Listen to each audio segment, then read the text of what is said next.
Hi everybody, this is Scott here in the eLearn department at the TCC Connect campus, and today I'm going to show you how to use an audio recording freeware program called Audacity.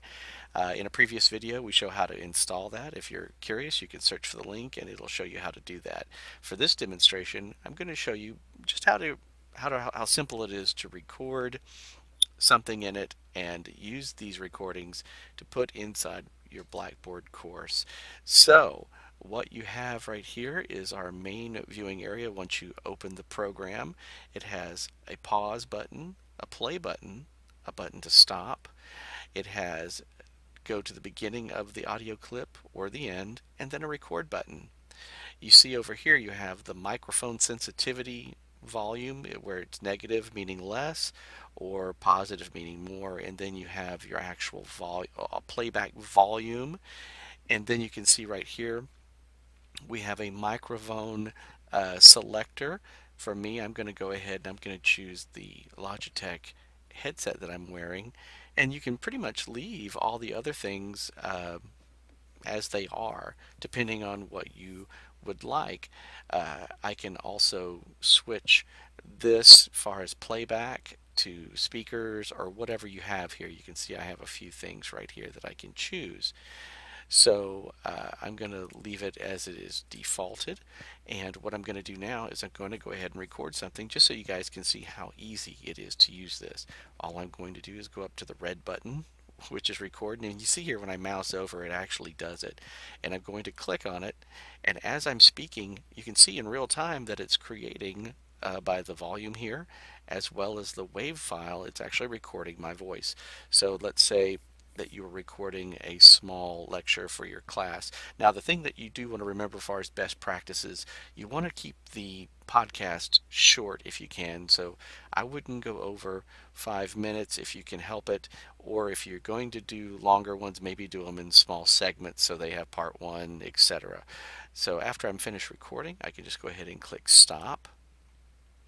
And now with the cursor, I can actually go back and listen. Just put it anywhere. I can either go to the very beginning, or I can put it anywhere inside this recording and hit play. So I'm going to push play just to listen to it by the volume here, as well as the wave file. It's actually recording my voice. So by the volume here, there we go. So I'm able to, after I've recorded, I'm able to come back and I can even highlight specific things. Let's say I didn't want that part in there, and I can come up here and you can see they have some things here where you can copy and paste, and you can do some different things.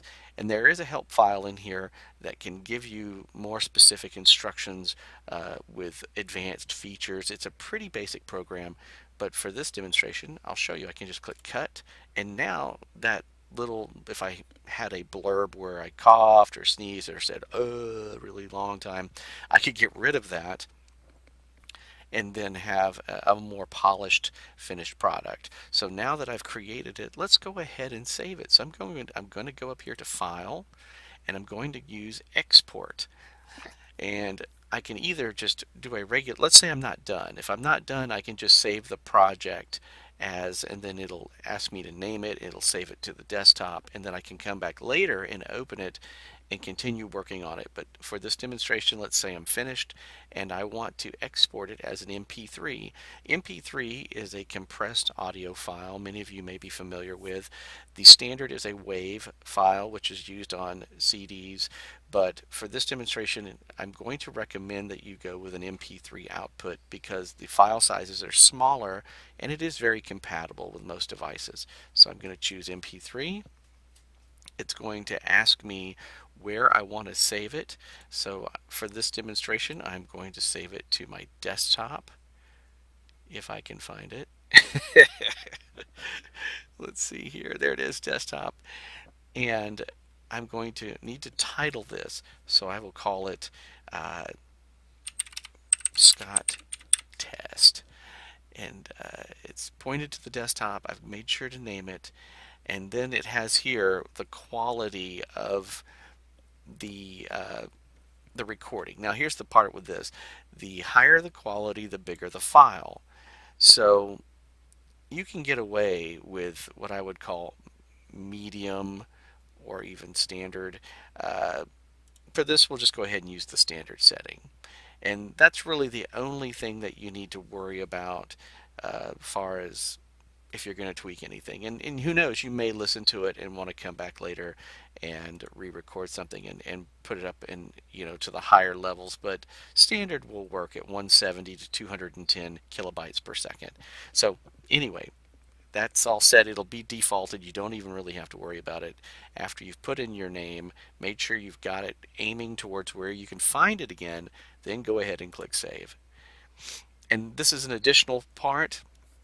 A lot of times you may, for more, if you're going to be doing a series, it's not a bad idea to put your name and then put in the title of it. If it's going to be a series, you may like volume 1 on photosynthesis or whatever it is the particular subject you're talking about is. And that way it'll be easier for you to catalog and easier for your students to figure out what they're listening to. So you can put this in or not and then click OK. And so now it has saved this item, and I can come back later and I can listen to it. So, and you can also save before closing. And again, make sure you save your project. And this is just the overall project in case you want to add to it or change it in the future. So now I've saved that as well. So now you can see I'm looking at an actual course.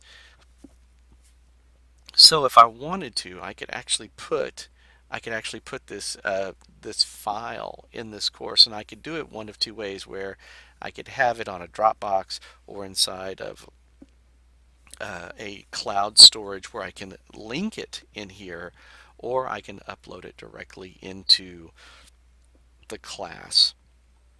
So for this demonstration, I will go ahead and let's go into Unit 1 here.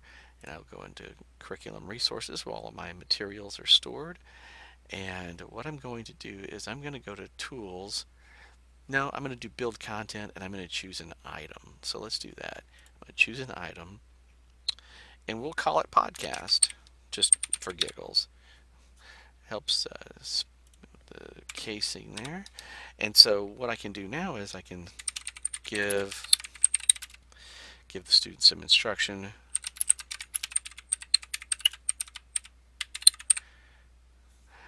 And once you're finished, you can go ahead and make any corrections you need to, which you can see I need to. There we go. So now I've put in a little message, and here's the part where I can grab that folder and I can drop this in here. And so now I've put my MP3 in there, and I'll go ahead and click Submit. And then once I've done this, it will, being Blackboard, it's going to create it at the bottom of the page. So I'm going to scroll down to the bottom, and now students can go ahead on it.